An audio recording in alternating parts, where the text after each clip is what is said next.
Welcome to the RV Park Mastery Podcast, where you will learn the correct way to identify, evaluate, negotiate, perform due diligence on, renegotiate, finance, turn around, and operate RV parks. And now, here is your host, the fifth largest owner of RV and mobile home parks in the U.S., Frank Rolfe. A huge number of RV parks in America are purchased using seller financing. And often when you buy an RV park under that situation, you think your negotiation only revolves around the price that you're going to pay. But if you think that, you're going to miss out on a lot of opportunities to even further better the deal through properly negotiating those note pressure points. This is Frank Rolfe of the RV Park Mastery Podcast. We're going to talk about negotiating the note. Now, we all know about negotiating the sale. We want to get the price of the RV park as low as we humanly can, acknowledging the seller is probably not going to agree to our lowball price, and we're going to go somewhere in the middle. But there's some items in the note you need to know because not all of those do most buyers really think about on the front end, but they're hugely important to your deal after closing. The first one is the amount down. Remember that most banks in America have a down payment threshold that runs typically 20 to 30% of the price. But there's no law regarding that when it comes to sellers. Sellers can go with much lower numbers with no pushback from some committee or some bank president because they are the committee and the bank president. Very first deal I ever did was only 2.5% down. Why so low? Well, the seller knew the property needed some fixing up, and he liked to have as much note as he could get, so he had no problem in doing a note with only 2.5% down.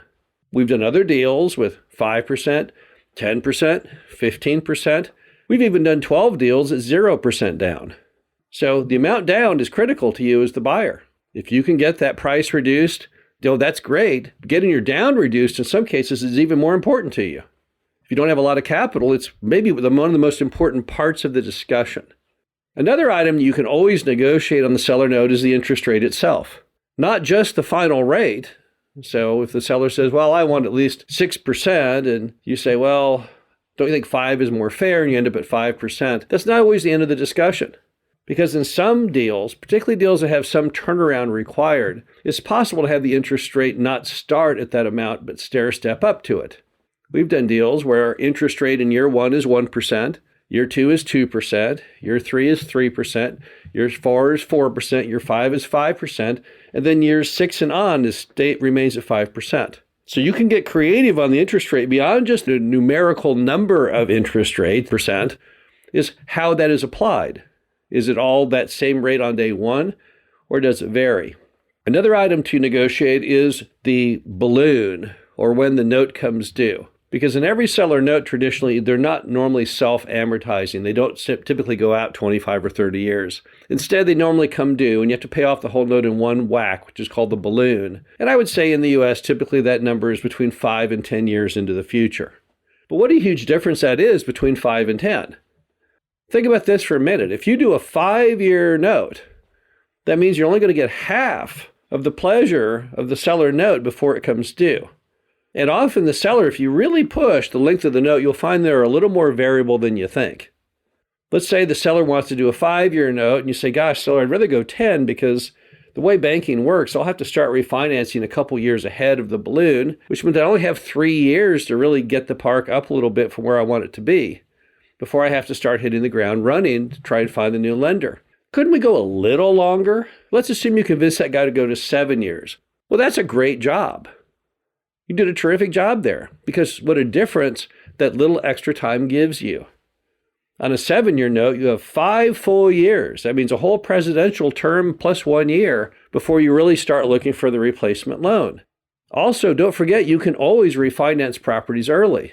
So when you have the 7-year note, it gives you extra comfort because let's say there's a banking crisis 3 or 4 years from now. You can skip that moment and go on. But let's say instead there's the optimal time to ever refinance an RV park. Interest rates plummet because of the new Great Recession, and you can always refinance early. So you need to get as much time on the balloon as you can.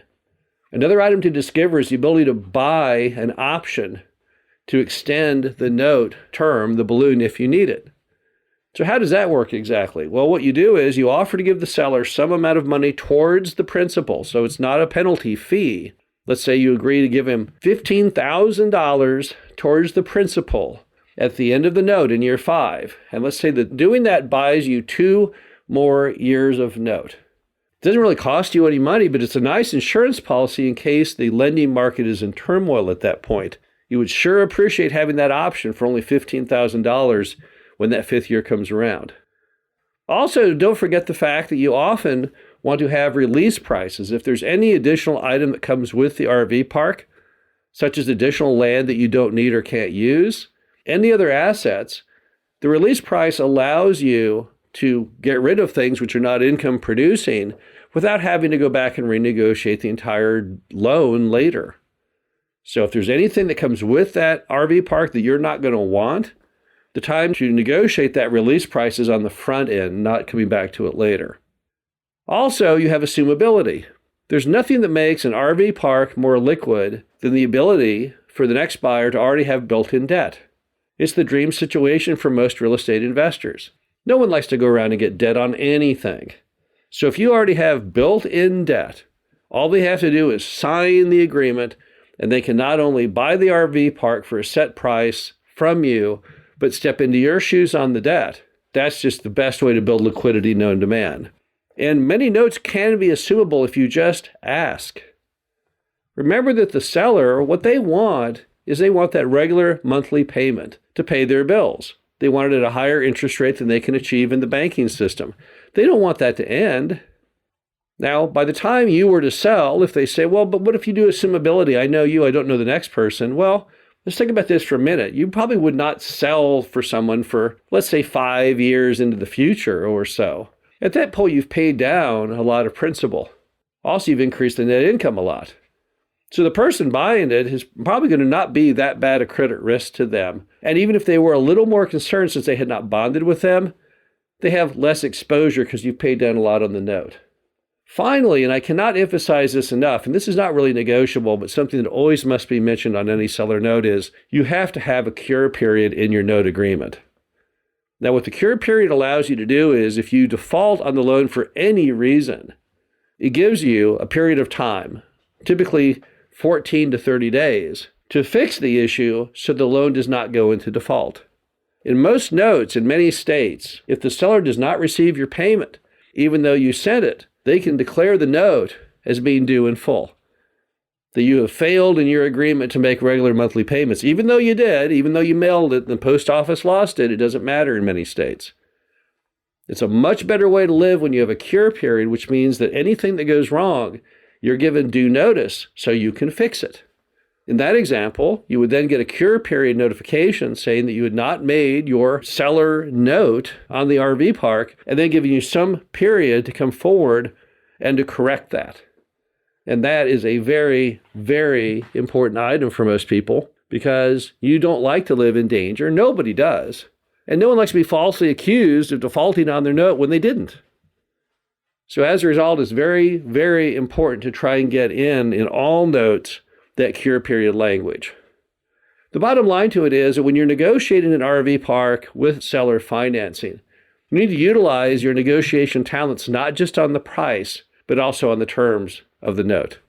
This is Frank Rolfe, the RV Park Mastery Podcast. Hope you enjoyed this. Talk to you again soon.